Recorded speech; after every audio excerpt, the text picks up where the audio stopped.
विक्रम के थप्पड़ कुछ जोर से ही पड़े थे, जिससे अनु ने अपने दोनों गालों पर हाथ रख लिए और रोते हुए बोली, आप मुझे अभी क्यों मार रहे हैं? मारना नहीं, तुम्हें मार डालूं तो भी कोई पाप नहीं लगेगा।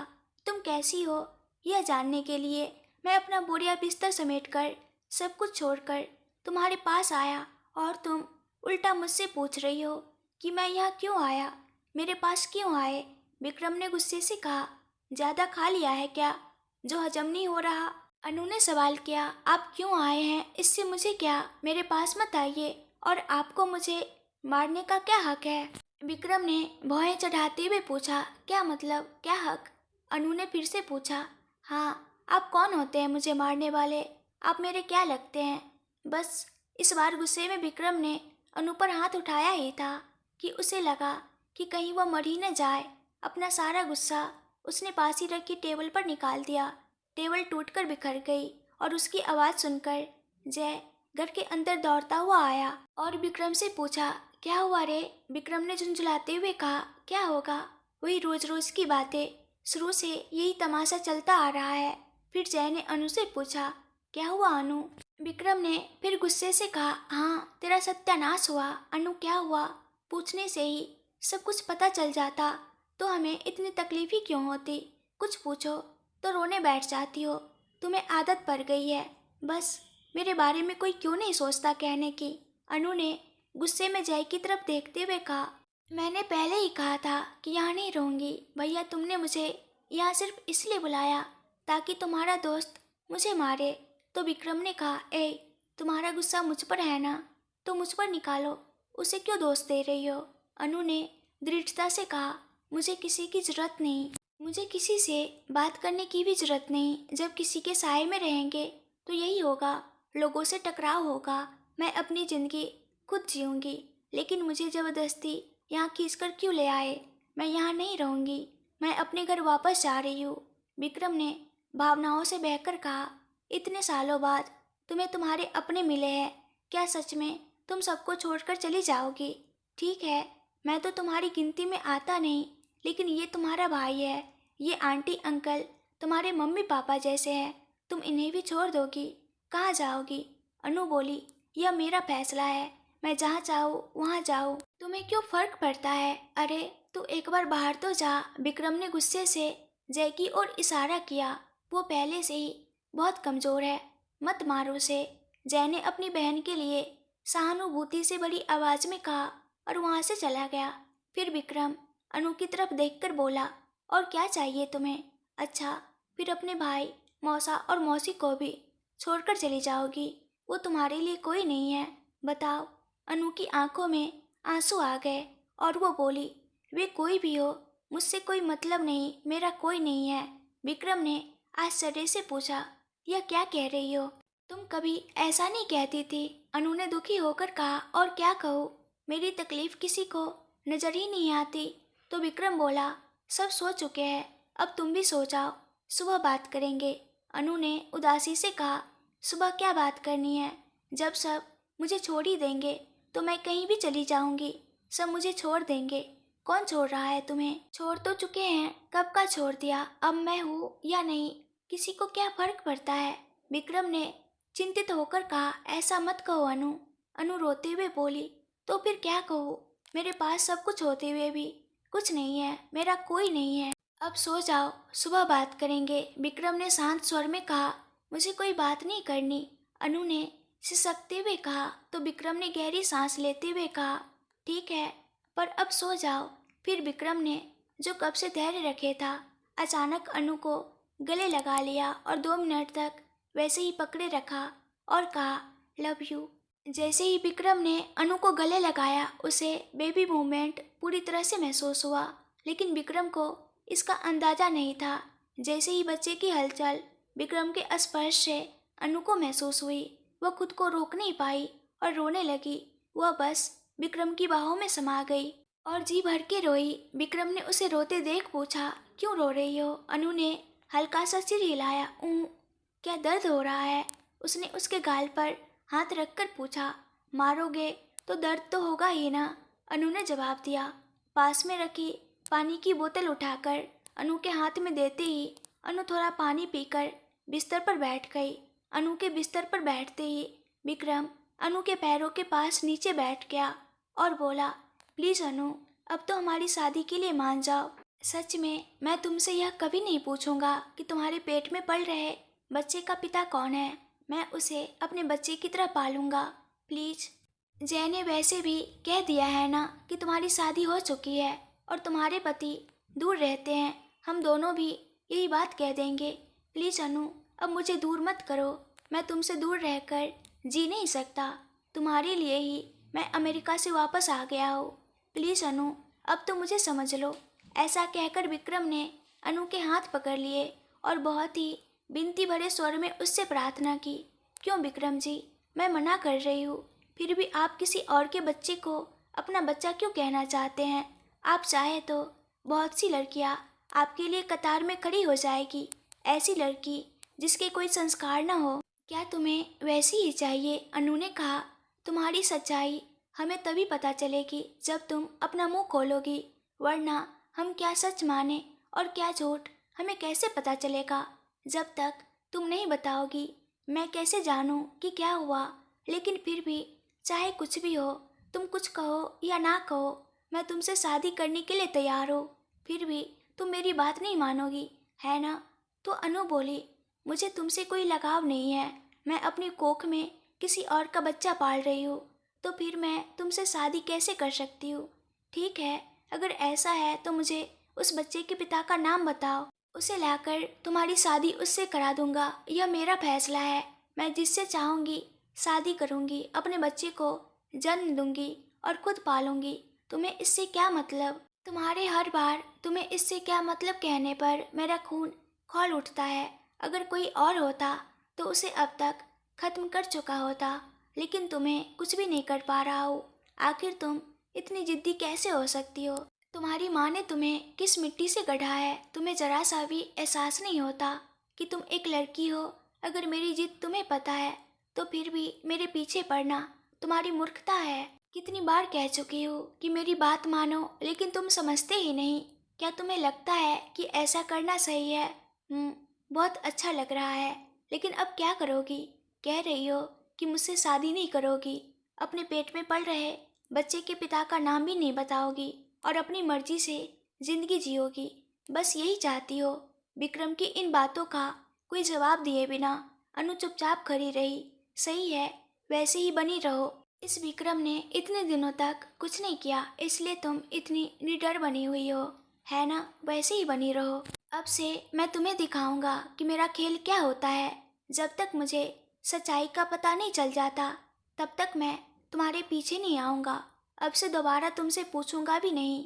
मैं खुद ही सच्चाई का पता लगाकर तुम्हारे सामने आऊँगा। तब तक अपने खेल का मजा लो, लेकिन जब मैं इसमें उतरूँगा तब देखना कि मुझसे सच्चाई छुपाकर तुम कैसे रहोगी। अब तक मैंने पूरा ध्यान नहीं दिया था, लेकिन अब मैं पूरी तरह से ध्यान देने वाला हूँ। देखता हूँ आगे क्या होता है, विक्रम ने कहा। विक्रम की बातों को सुनकर अनु बस उसे देखती रह गई। विक्रम ने पूछा, ऐसे क्यों देख रही हो? अनु ने गहरी सांस ली और कहा, सच में अगर आप असली सच्चाई जान ले तो अच्छा रहेगा विक्रम जी। ऐसी जिंदगी जीना मुझे बिल्कुल पसंद नहीं है। आपके सामने ऐसे खड़ी रहना जैसे मैंने कोई बहुत बड़ा गुनाह कर दिया हो। मुझे बहुत शर्म महसूस होती है। मैं इसलिए सबसे अलग रहना चाहती हूँ, क्योंकि मैं आपके सामने सिर उठाकर नहीं रह सकती। लेकिन आप तो मुझे छोड़ने के मूड में ही नहीं लग रहे हैं। और क्या आपको सच में लगता है कि वे राक्षस इतनी आसानी से आपको सच्चाई जानने देंगे विक्रम जी? अनु की आवाज में दर्द था। मुझे तो अपनी जिंदगी पर कोई भरोसा नहीं है, लेकिन आप कह रहे हैं कि सच्चाई सामने आएगी। मैं भी यही प्रार्थना कर रही हूँ कि भगवान आपको सच जानने का कोई रास्ता दिखाए सर। इतना कहते हुए अनु विक्रम को लगातार देखती रही और मन ही मन यही सोचती रही कि काश वह जल्द से जल्द सच जान सके।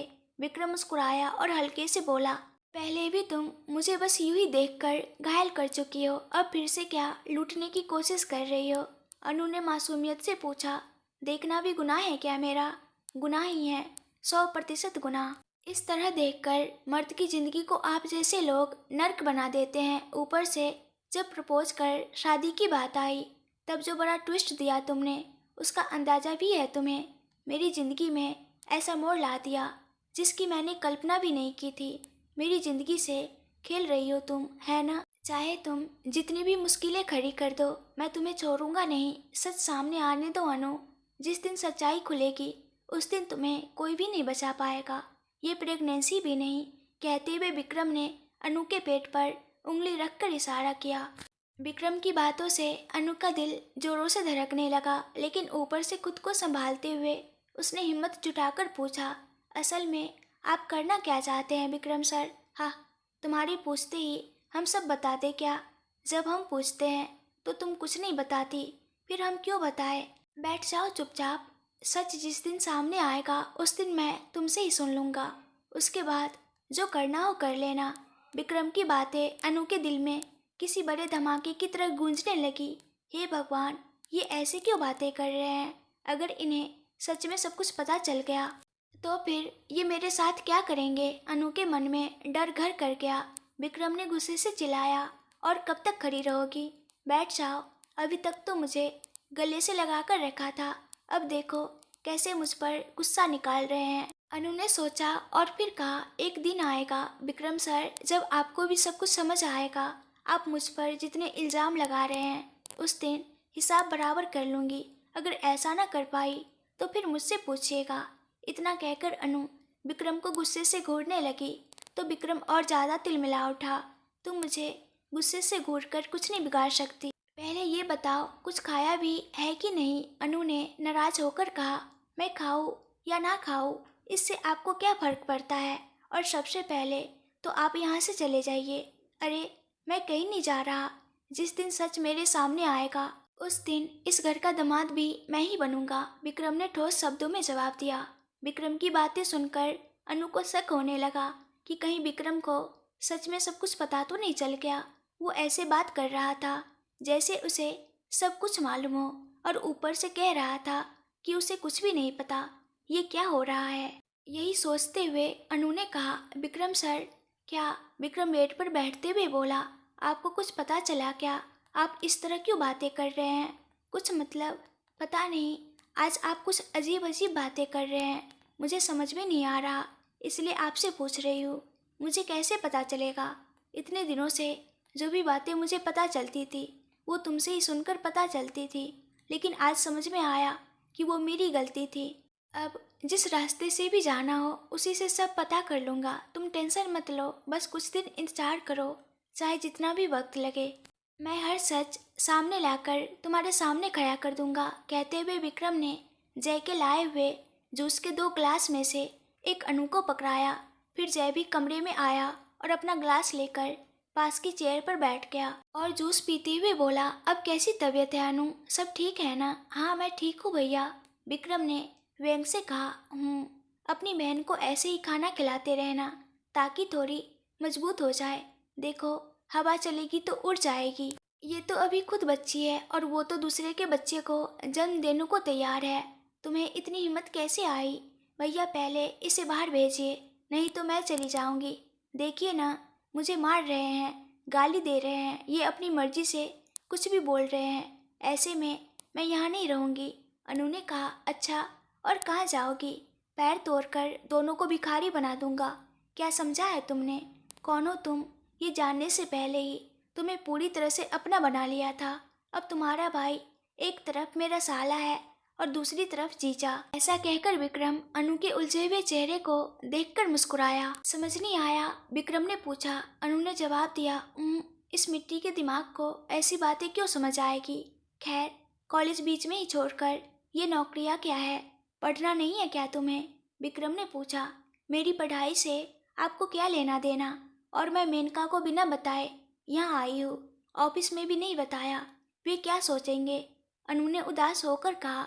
मैंने मेनका से बात कर ली है अनु, ऑफिस में भी बता दिया है कि अब तुम ऑफिस नहीं आओगी। यानी सब कुछ पहले से प्लान था। आपने तो मुझे यही रोकने का फैसला कर लिया है ना? अनु ने विक्रम और जय की ओर देखते हुए कहा। तुम ज़्यादा बातें मत करो, बस वो जूस पियो और आराम करो, विक्रम ने अनु के सिर पर हल्की थपकी देते हुए कहा और फिर जय को इशारा किया कि बाहर चले। विक्रम और जय दरवाजे तक पहुंच गए। तब तक अनु ने धीरे धीरे जूस खत्म किया और बिस्तर पर लेट गई। वह विक्रम के बारे में सोचने लगी, ये आदमी भी ना कितनी बड़ी बड़ी बातें कर रहा है। विक्रम जी को सच पता चल गया क्या, इसलिए ऐसी बातें कर रहे हैं। पता नहीं क्या हो रहा है, मुझे तो कुछ समझ ही नहीं आ रहा। ऐसा सोचते हुए वह दवाई के असर से गहरी नींद में सो गई। बाहर निकलने के बाद विक्रम ने जैसे पूछा, वह कब तक आएगी? जय ने जवाब दिया, शाम तक आएगी। ओह ठीक है, आंटी लोग कब आएंगे? उन लोगों को आने में बहुत टाइम लगेंगे, शायद अर्ली मॉर्निंग हो जाएगी। ओह ओके, कहकर जय और विक्रम दोनों बाहर गार्डन में बैठकर किसी व्यक्ति का इंतजार करने लगे। उनकी इंतजार की घड़ियां खत्म हुई जब वैष्णवी उस घर के अंदर आती हुई दिखाई दी। वैष्णवी ने विक्रम और जय को देखकर हल्की सी मुस्कान दी और उनके सामने आकर बैठ गई और हाय कहा। हाय वैष्णवी, तुमने मुझे कॉल क्यों किया? मिलना क्यों चाहती थी? विक्रम ने पूछा। अनु कहाँ है? अंदर है। मैं यही सोच रही थी कि अनु की प्रेगनेंसी की वजह तुम ही हो, लेकिन जब मैंने अनु से कई बार पूछा तो उसने कुछ भी नहीं बताया। वो बिल्कुल चुप है, कुछ भी कहने को तैयार नहीं। उस दिन तुम घर आए और कहा कि अनु से शादी करोगे, तो मैंने सोचा कि तुम दोनों पहले से ही प्यार में थे, इसलिए ये प्रेगनेंसी हुई होगी। लेकिन जब मैंने अनु से इस बारे में पूछा तो उसने कोई जवाब ही नहीं दिया। एक दिन जब मैं कॉलेज जा रही थी तो मैंने देखा कि कोई उसे डरा धमका रहा था। कौन? विक्रम और जय ने उत्सुकता से पूछा। वैष्णवी ने कहा, मुझे नहीं पता कि वो लोग कौन थे, लेकिन मैंने उनकी तस्वीर ली है जब वो अनु से बात कर रहे थे। सच में? क्या तुम्हारे पास वो फोटोज है? हाँ है, मैं तुम्हारे फ़ोन पर भेजती हूँ, देख लो। वैष्णवी ने वो फोटोज व्हाट्सएप पर विक्रम को भेज दिए। विक्रम ने उतावलेपन से वो फोटोज खोले, लेकिन उनमें मौजूद लोगों को देखकर वो हैरान रह गया। उन फोटोज में निशा व सांक बहुत गंभीर दिख रहे थे, जबकि अनु उनके सामने डरी सहमी खड़ी थी। ये लोग अनु से क्या बात कर रहे हैं? विक्रम ने घबराकर कहा। कौन है? जय ने भी फोटोज देखकर पूछा और फिर बोला, उसे तो तेरे पर बहुत बड़ा क्रश था ना, कहीं उसने अनु के साथ कुछ कर तो नहीं दिया? लेकिन अनु से उसे दिक्कत क्या है? अरे भाई, तुझे अनु से प्यार था, लेकिन वो तुझसे प्यार करती थी। अब उसकी जगह अनु आ गई तो जलन के कारण उसने कुछ कर दिया होगा, हो सकता है। पहले भी तो उसने अनु को कई बार रैंक किया था, सिर्फ इसलिए कि तू अनु के बहुत करीब रहता था। वो कई बार अनु के बारे में चीप बातें बोल चुकी थी, इसलिए अनु ने तुझसे दूर रहने की कोशिश भी की थी, लेकिन तू तो हमेशा उसके आसपास ही चक्कर काटता रहता था। यही सब देखकर शायद उसे जलन हुई होगी। ठीक है, ये सब मान लिया, लेकिन उसकी प्रेगनेंसी का क्या मतलब है, ये समझ नहीं आ रहा। विक्रम ने अपना सिर पकड़ लिया। वैष्णवी ने पूछा, तो मतलब अनु की प्रेगनेंसी का कारण तुम्हें भी नहीं पता? विक्रम ने सिर हिलाया। मैं एक बार अनु को देख सकती हूँ। वो अंदर बेडरूम में है वैष्णवी, जाओ, जय ने कहा। ओके कहकर वैष्णवी अनु के कमरे की तरफ चली गई। तभी अनु उठकर वॉशरूम गई, अपना चेहरा धोकर बाहर आई। अनु, वैष्णवी की आवाज़ सुनकर अनु उसकी तरफ देखने लगी। वैसु, तुम यहाँ? हाँ, मैं सिर्फ तुम्हारे लिए आई हूँ अनु, कितने महीने हो गए? कहते हुए वैष्णवी ने अनु के पेट की तरफ देखा। अनु ने सिर झुका लिया। 6ठा महीना चल रहा है। कैसी हो? मैं ठीक हूँ वैसु। जय भैया और बाकी सब मेरी माँ की बड़ी बहन और बड़े जीजा है, सभी मेरा बहुत ध्यान रख रहे हैं, अनु ने कहा। अच्छा। कुछ देर तक बात करने के बाद वैष्णवी बोली, अनु, हाँ बोलो वैसु, तुम्हारी प्रेगनेंसी की वजह कौन है? एक बार फिर कमरे में सन्नाटा छा गया। अनु चुप रही। उसकी खामोशी देख वैष्णवी ने गुस्से में एक जोरदार थप्पड़ उसके गाल पर जड़ दिया। अनु फिर से गाल पर हाथ रखकर रो रही थी, नाक सिकुड़ते हुए। बोलना, तुम कोई गलती करने वाली नहीं हो, ये हम सब जानते हैं, लेकिन हमें तभी तो पता चलेगा कि तुम्हारी जिंदगी में क्या हुआ जब तुम खुद बताओगी क्यों हम सबके साथ ऐसा खेल खेल रही हो। वहाँ कोई तुम्हारे लिए अपनी जान देने को तैयार है। तुम्हारे पेट में भले ही किसी और का बच्चा पल रहा हो, लेकिन वो उसे अपने बच्चे की तरह पालने के लिए तैयार है। फिर तुम्हें और क्या चाहिए? तुम्हारा उससे बेहतर ख्याल और कौन रख सकता है अनु? हाथ में आया ये सौभाग्य क्यों ठुकरा रही हो? किसी से मत डरो, आगे बढ़ो और बताओ कि असल में क्या हुआ था। विक्रम सर सब संभाल लेंगे, वैष्णवी ने कहा। तो अनु बोली, अगर बताना ही होता तो क्या मैं खुद नहीं बताती वैष्णवी? क्यों सब लोग मुझसे बार बार पूछकर मुझे मार डालना चाहते हैं? तुम लोग अपनी बातों से मुझे टॉर्चर करने के बजाय एक बार में ही मार क्यों नहीं देते? कम से कम मुझे सुकून तो मिलेगा, कोई दर्द नहीं रहेगा। मेरे पेट में पल रहे बच्चे के पिता कौन है यह भी तब तुम लोगों के लिए ज़रूरी नहीं रहेगा। मैं मर जाऊंगी तो मेरी लाश से सवाल कर लेना। सब लोग घूम घूम कर पूछ लेना कि मेरे पेट में पल रहे बच्चे का बाप कौन है। नहीं तो मेरे मरने के बाद टेस्ट करवा लेना, जितने चाहे उतने टेस्ट, प्लीज़। तब तक मुझे परेशान मत करो, अनु ने गुस्से और दर्द से कहा। अनु, वैष्णवी गुस्से में चिल्लाई। उसकी बातों से तिलमिला उठी। हाँ, मुझे किसी की मदद की जरूरत नहीं है। जैसे भी हो मैं अपनी ज़िंदगी जी लूँगी। प्लीज़ सब मिलकर मुझे छोड़ दो। मुझे किसी की दया या सहानुभूति नहीं चाहिए। अगर तुम लोग ऐसे ही मुझसे सवाल पूछते रहे तो एक दिन मेरी लाश ही देखोगे, अनु ने उंगली दिखाते हुए धमकी दी। अभी यह बहस चल ही रही थी कि कमरे में विक्रम आ गया। अनु की बातें सुनकर वह हक्का बक्का रह गया और फिर बोला, वैष्णवी एक बार तुम बाहर जाओ। विक्रम की गंभीर आवाज़ सुनकर वैसु बाहर चली गई। अनु ने सोचा कि विक्रम उसे गुस्से से देख रहा है और फिर विक्रम सच में गुस्से से बोल पड़ा, क्या तुमने ये समझ लिया है कि हम तुम्हारे हर नाटक को सह लेंगे? अब नहीं, जिस दिन सच्चाई पता चलेगी उस दिन तुम्हें मेरे हाथों का असली असर समझ आएगा। अनु चिल्लाई।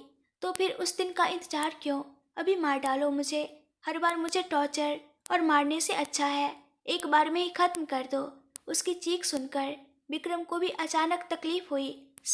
मत रो, कहते हुए वह भी बिस्तर पर बैठ गया और अनु को गले लगाकर बोला, मत रो, सॉरी सॉरी, अब नहीं मारूंगा। लेकिन अगर तुम फिर से ऐसी बातें करोगी तो थप्पड़ नहीं किस कर दूंगा। क्यों ऐसे बोलकर मुझे मार रही हो? अनु अब भी सिसक रही थी। बस करो अब, कहते हुए उसने पास रखा पानी का गिलास उठाया और अनु को पिलाया। फिर उसने अपना हाथ धीरे से अनु के पेट पर रखा। बेबी की हलचल तेज थी। जैसे ही विक्रम को इसका एहसास हुआ, दोनों ने एक दूसरे की आंखों में देखा। अनु ने मन में सोचा, तुम्हारे पापा के स्पर्श को पहचान लिया ना मेरे बच्चे? विक्रम को बेबी की मूवमेंट महसूस होते ही एक अनकहा एहसास हुआ। वह उस पल में ही ठहर गया। खून का रिश्ता था ना, वह उस एहसास से बाहर नहीं निकल पा रहा था। उसने अनु को और कस के गले लगा लिया और उसे बिस्तर पर अपने साथ खींच लिया। अनु विक्रम पर गिर गई तो विक्रम ने उसकी कमर के चारों ओर हाथ डालकर उसे वैसे ही पकड़े रखा। न जाने क्यों वह लम्हा दोनों को बहुत पसंद आ गया। एक पल के लिए विक्रम के मन में ख्याल आया, काश यह बच्चा मेरा होता। फिर तुरंत ही दूसरा ख्याल आया, क्या यह बच्चा सच में मेरा ही है? मगर यह कैसे हो सकता है? हम दोनों तो कभी इतने करीब आए ही नहीं। उसके विचार कहीं दूर दूर तक भटकने लगे। वह गहरी सोच में डूबा ही था कि अचानक उसकी आंखों के सामने कुछ छोटे छोटे फ्लैशेस आने लगे, जैसे उसने अनु को खुद के करीब खींच लिया हो। वह झट से आंखें बंद कर सोचने लगा, मुझे ऐसा क्यों महसूस हो रहा है? इसी बीच अनु हल्की हल्की सिसक रही थी। तभी विक्रम ने अपनी आंखें खोली और उसे देखकर बोला, ओए रो मत, मैंने कहा था ना, अब और मत रोना। फिर क्यों रो रही हो? अनु ने हल्के से कहा, अब फिर से मत मारना, सॉरी। विक्रम ने उसके माथे पर एक सॉफ्ट किस किया। फिर उसकी नज़रें अनु के होठों पर टिक गई। उसे उन पर एक किस करने की इच्छा हुई, मगर किसी तरह उसने खुद को काबू में रखा। वह हल्के से उसे सहलाने लगा और अनु उसकी बाहों में और भी ज़्यादा सिमट गई। विक्रम को यह एहसास भी नहीं हुआ कि कब उसकी उंगलियां अनु के पेट पर सरक गई। वह बस बहुत देर तक उसके मासूम चेहरे को निहारता रहा। तभी जय का फोन आ गया। विक्रम को डर हुआ कि कहीं अनु की नींद न टूट जाए, इसलिए झट से फोन उठाया और तेज आवाज में बोला, क्या है बे? जय हंसते हुए बोला, क्या कर रहा है? विक्रम ने मजाकिया लहजे में कहा, यहाँ तेरी बहन को लोरी सुना रहा हूँ। बस मैं आ ही रहा हूँ बाहर, फिर से फ़ोन करके दिमाग मत खा, इसकी नींद डिस्टर्ब हो जाएगी। फ़ोन काटकर विक्रम की नज़रें फिर से अनु के चेहरे पर टिक गई। पता नहीं अब ये मुझे इतना करीब आने देगी या नहीं। यही सोचते हुए उसने उसके चेहरे पर हल्की हल्की कई किस कर दिए। आखिर में उसने उसके नन्हे होठों पर एक प्यारा सा किस दिया और उसे छोड़ना नहीं चाहता था। वह मन ही मन सोचने लगा, काश हम दोनों अपने घर में अपने कमरे में ऐसे ही रहते, कितना अच्छा होता ना। क्या वह दिन आएगा, मैं सब पता लगाऊंगा, जिस पल मुझे सच्चाई का पता चलेगा तुम मेरे पास ही रहोगी। यह कहकर उसने उसे फिर से चूमा और सावधानी से उसे अपने बिस्तर पर सुला दिया। एसी का टेम्परेचर सेट करके उसे कंबल ओढ़ाया। हर बार उसकी निगाहें उसकी उभरी हुई बेबी बम्प पर जाती रही। फिर उसने धीरे से उसके पेट पर हाथ फेरा और वहां से चला गया। वैष्णवी जय के साथ हॉल में बैठी थी। विक्रम भी जाकर उनके पास बैठ गया। जय ने पूछा, वो क्या कर रही है? अभी अभी सोई है। विक्रम ने कुर्सी पीछे झुकाते हुए आंखें बंद कर ली। ओके भैया, मैं चलती हूँ, वैष्णवी ने जय को देखते हुए कहा। जय ने कहा, ठीक है वैसो, अनु अब यही रहेगी। अगर कभी भी उससे मिलना हो तो यहाँ आ सकती हो। वैसु हल्के से मुस्कुराई। ठीक है भैया कहकर जवाब दिया। तभी बाहर गई महेश्वरी जी और कल्याण जी घर के अंदर आते दिखे। विक्रम ने उन्हें देखकर कहा, hi uncle, hi aunty. Maheshwari ji Vikram के पास आकर बोली, हाय विक्रम, तुम कब आए? कैसे हो बेटा? आखिर तुम यहाँ से क्यों चले गए थे? पता है जय तुम्हारी कितनी चिंता कर रहा था। वह ठीक से खाना भी नहीं खा रहा था, बस यही सोचता रहता था कि तुम कहाँ हो, क्या कर रहे हो। उन्होंने कहा। विक्रम ने जवाब दिया, अब मैं फिर से कहीं नहीं जाऊँगा आंटी। अब मैं आ गया हूँ और यहीं रहकर पापा का बिजनेस संभालूंगा। महेश्वरी जी ने कहा, बहुत अच्छा किया बेटा।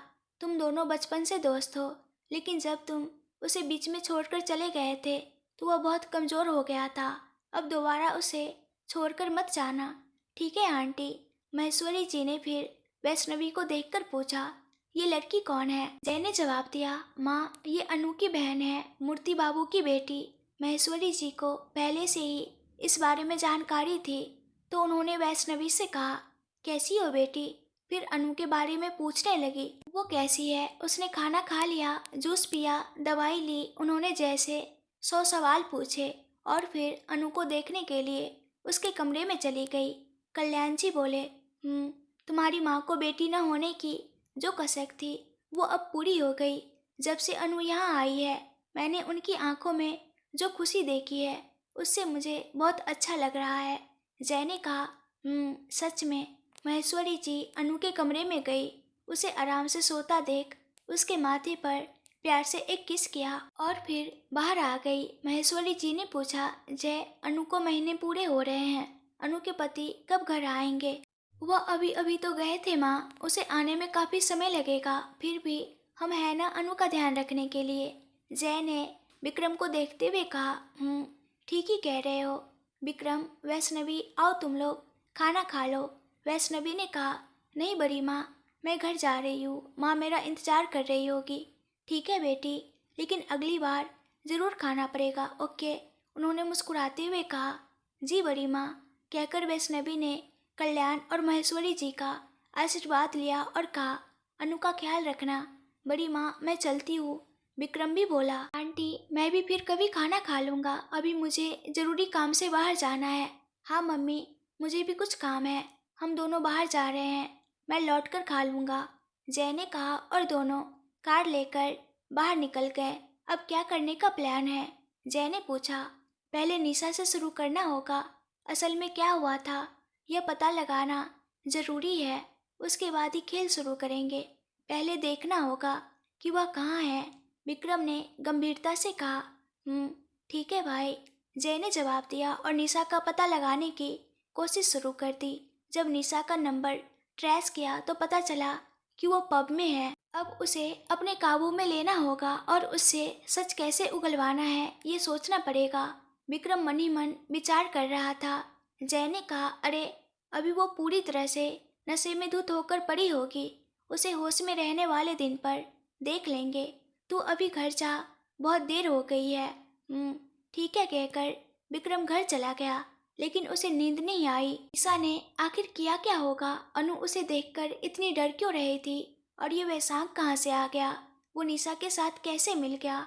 इन दोनों ने मिलकर अनु को ब्लैकमेल करने के लिए ऐसा क्या किया? अनु इनसे इतना क्यों डर रही है? आखिर इन लोगों के पास ऐसा क्या है जो अनु को डराने के लिए काफी है? विक्रम इन तमाम सवालों के जवाब ढूंढने में उलझा हुआ था। वो बहुत सोचता रहा, इतना कि सिर दर्द होने लगा। रात के उस पहर में किसे जगाया जाए यह समझ नहीं आया, तो खुद ही चाय बनाने के लिए किचन में चला गया। उसी समय श्रेया भी पानी के लिए नीचे आई और किचन में विक्रम को देखकर पूछने लगी, अरे इस समय क्या कर रहा है तू?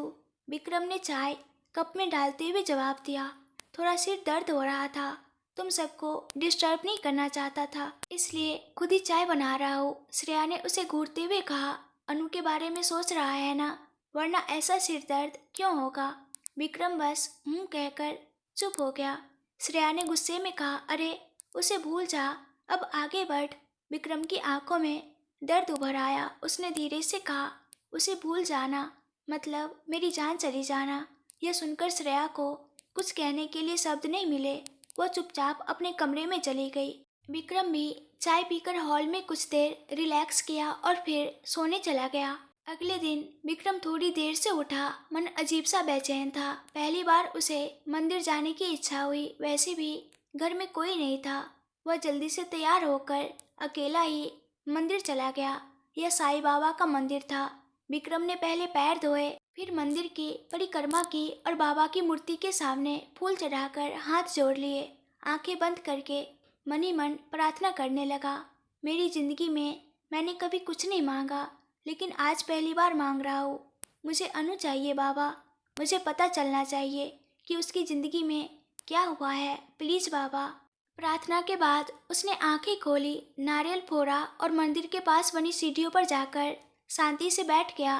कुछ देर बाद जब वह वहाँ से उठकर जाने लगा तो उसने देखा थोड़ा आगे उन्हीं सीढ़ियों पर अनु बैठी थी। यह सोचकर कि यह यहाँ क्या कर रही है, विक्रम धीरे से जाकर अनु के पास बैठ गया और उससे पूछा कि तुम यहाँ क्या कर रही हो।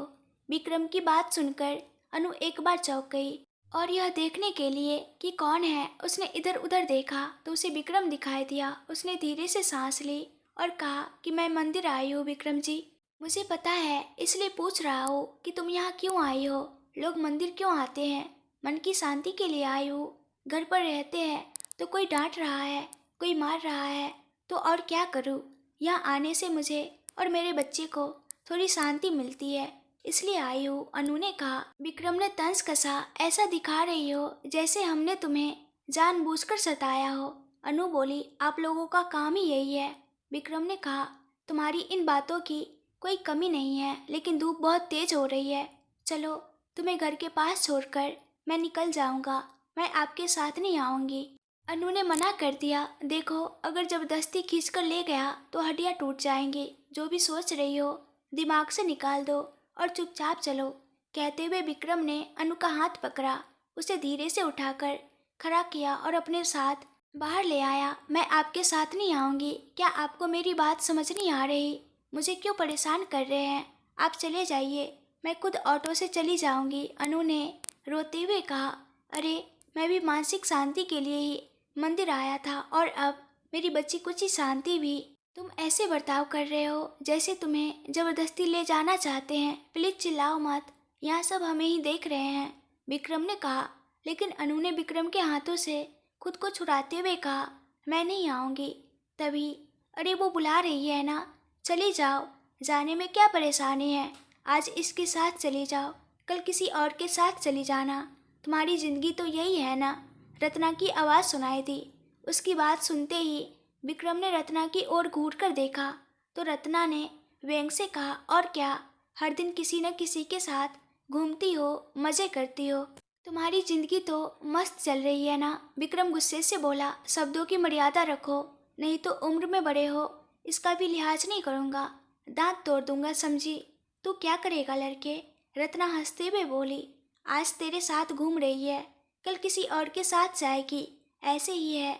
वो उसके पेट में पल रहे बच्चे का बाप कौन है ये भी उसे नहीं पता, और तू उसके साथ घूम रहा है, तुझे जरा भी शर्म नहीं आती। विक्रम का हाथ रत्ना के गाल तक पहुंचा, लेकिन गुस्से को काबू में रखते हुए उसने अपना हाथ नीचे कर लिया। क्या तुम सच में एक औरत हो? तुम्हें याद है कि तुम्हारी भी एक बेटी है। यही बातें एक माँ अपनी बेटी के लिए कहती है। बचपन से तुम उसे देख रही हो। क्या तुम्हें नहीं पता कि वो कैसी है? उसके पेट में पल रहे बच्चे का बाप मैं हूँ, समझी?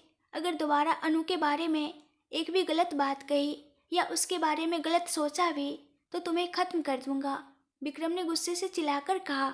रत्ना हंसते हुए बोली, मुझसे कहानियां मत बना लड़के। मैं जानती हूँ कि वो बच्चा तेरा नहीं है। वो किसी और के साथ घूमती थी और उसी के कारण प्रेग्नेंट हुई है। मगर तुझे उस पर इतना मोह हो गया है कि तू उससे शादी करना चाहता है ना? लेकिन अगर तू ऐसे सड़क पर पड़ी लड़की से शादी करेगा तो तेरे घर की इज्जत का क्या होगा? तेरे माँ बाप क्या सोचेंगे? जरा इस बारे में तो सोच। उसे छोड़ दे। उससे तुझे क्या लेना देना? ऐसी नीच औरत के साथ घूमोगे तो तुम्हारी इज्जत मिट्टी में मिल जाएगी। उससे दूर रहो और अपनी जिंदगी देखो, रत्ना ने बहुत ही घटिया तरीके से कहा। तब तक अनु की आंखों से आंसू बिना रुके बह रहे थे। चाहे उसके पेट में पल रहा बच्चा किसी का भी हो, वो मेरा ही बच्चा है और यह मेरी पत्नी है।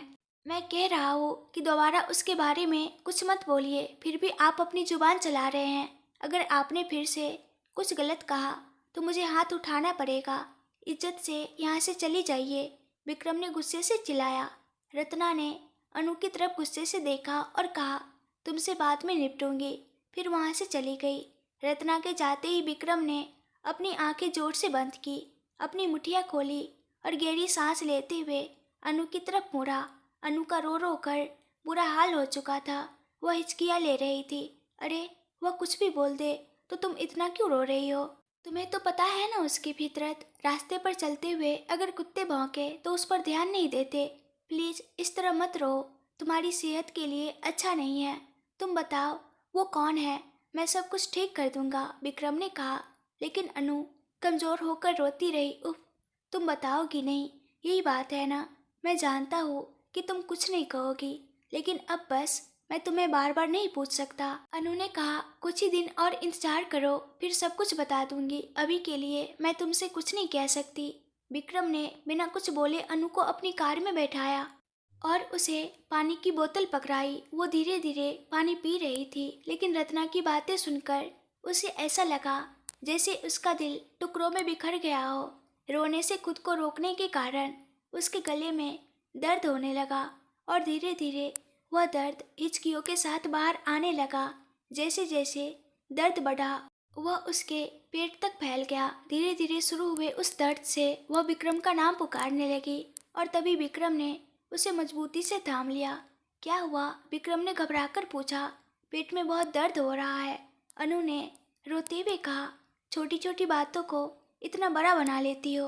रोने से और दर्द बढ़ा लिया क्या? विक्रम ने उसे समझाने की कोशिश की। चलो हॉस्पिटल चलते हैं, कुछ नहीं होगा, चुप हो जाओ। विक्रम ने कार स्टार्ट की और तुरंत जय को कॉल किया। जय, मैं अनु को हॉस्पिटल ले जा रहा हूँ, तुम भी वहीं आओ, विक्रम ने कहा।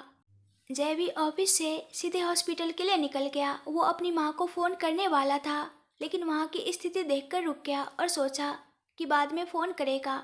अनु को रोते हुए देखकर विक्रम को बहुत दुख हुआ, इसलिए उसने पूरे ट्रैफिक में भी गाड़ी तेजी से चलाई और हॉस्पिटल के सामने कार रोककर अनु को गोद में उठाकर हॉस्पिटल में भर्ती कराया। डॉक्टर ने अनु को पूरी तरह चेक करने के बाद कहा कि कोई परेशानी नहीं है। वो रोई थी इसलिए थोड़ा दर्द हो रहा है और वैसे भी वो बहुत कमज़ोर भी है। लगता है वो बहुत तनाव में है। मुझे लगता है वो ठीक से खाना भी नहीं खा रही है। मैंने दवा लिख दी है, अगर वो दवा ठीक से लेगी और ठीक से खाना खाएगी तो उसके पेट में पल रहा बच्चा ठीक रहेगा, वरना गर्भपात होने की संभावना बहुत ज़्यादा है। इसलिए बेहतर है कि वो बेड रेस्ट करे। डॉक्टर साहब जो कुछ भी कह रहे थे अनु भी ध्यान से सुन रही थी। हम ध्यान रखेंगे मैडम। विक्रम के इतना कहने के बाद डॉक्टर ने अनु को 2 इंजेक्शन लगाए और वहीं बैठाकर उसे 1 गिलास ORS पिलाया। फिर दवाई लेकर विक्रम बाहर आ गया। अनु को देखकर जय थोड़ा टेंशन में आकर पूछने लगा, अनु तुम कैसी हो? क्या हुआ? अब ठीक हो, दवा दे दी है, इंजेक्शन भी लगा दिया है। क्या तुम मुझे घर ले जाओगे? अनु ने पूछा। जय ने अनु से कहा और विक्रम से पूछा, तुम नहीं चल रहे हो? विक्रम बोला, मैडम बहुत ज़्यादा स्ट्रेस ले रही है, बहुत ध्यान रखना होगा। ऊपर से खाना भी सही से नहीं खा रही है। डॉक्टर ने कहा है कि इन सब का ध्यान रखना बहुत ज़रूरी है। फिर विक्रम हल्के से मुस्कुराते हुए बोला, अगर मैं रहूँगा तो मैडम को और भी इरिटेशन होगी, है ना? ऐसे में जब उनके पास रहो तो उन्हें और परेशान क्यों करना? मैं निकल रहा हूँ, तुम अनु को ठीक से घर ले जाना। यह कहकर विक्रम वहाँ से चला गया। अनु बस उसे जाते हुए देखती रह गई। जय ने कार स्टार्ट की और अनु कार में बैठ गई, लेकिन रत्ना की बातें अब भी उसके दिमाग में गूंज रही थी, जिससे वह बहुत दुखी महसूस कर रही थी। फिर डॉक्टर की कही बात उसे याद आ गई। अगर मैं सबकी बातों की चिंता करूंगी तो मेरा बच्चा मुझसे दूर हो जाएगा। ये सब मेरे लिए ज़रूरी नहीं है। ऐसा सोचकर उसने अपनी आंखों में आ रहे आंसुओं को पोंछ लिया और खुद को थोड़ा संभाला। जब जय उसे घर लेकर पहुंचा तो महेश्वरी जी ने उसे देखते ही पूछा, जय ये क्या है, इस समय घर क्यों आए हो? अनु तुझे क्या हुआ बेटा? तू तो मंदिर जा रही थी ना, इतनी देर क्यों हो गई? माँ अनु ने मुझे कॉल किया और कहा कि पेट में दर्द हो रहा है, तो मैं उसे अस्पताल ले गया था। डॉक्टर ने बताया कि वह बहुत कमज़ोर हो गई है और ठीक से खाना भी नहीं खा रही है। जय ने कहा कि दवाई सही समय पर लेना और अच्छे से देखभाल करना। अनु इसी वजह से मैंने तुमसे कहा था कि तुम अकेली मत रहो। सुना नहीं तुमने? पास ही थी ना, फिर भी देखो क्या हो गया। न जाने कितनों की बुरी नज़र लग गई है। कहते हुए उन्होंने नमक और मिर्ची लगाकर उसकी नज़र उतारी। सबसे पहले महेश्वरी जी ने अनु को अपने पास बैठाकर खाना खिलाया, फिर उसकी सारी दवाइयाँ दी और जब तक अनु सो नहीं गई तब तक उसके पास ही रही। मल्लीश्वरी, तुम्हें देखभाल करने का सौभाग्य हमारे नसीब में नहीं था, लेकिन कम से कम मुझे तुम्हारी बेटी की सेवा करने का मौका तो मिला। अब से अनु मेरी ही बेटी है, मेरी सोने जैसी बच्ची। महेश्वरी जी ने मन ही मन सोचा। और इस कहानी में जो भी सस्पेंस है वो अगले पार्ट में सस्पेंस हट जाएगा, तो प्लीज़ आप लोग एक और पार्ट का वेट कर लीजिए। Thank you so much.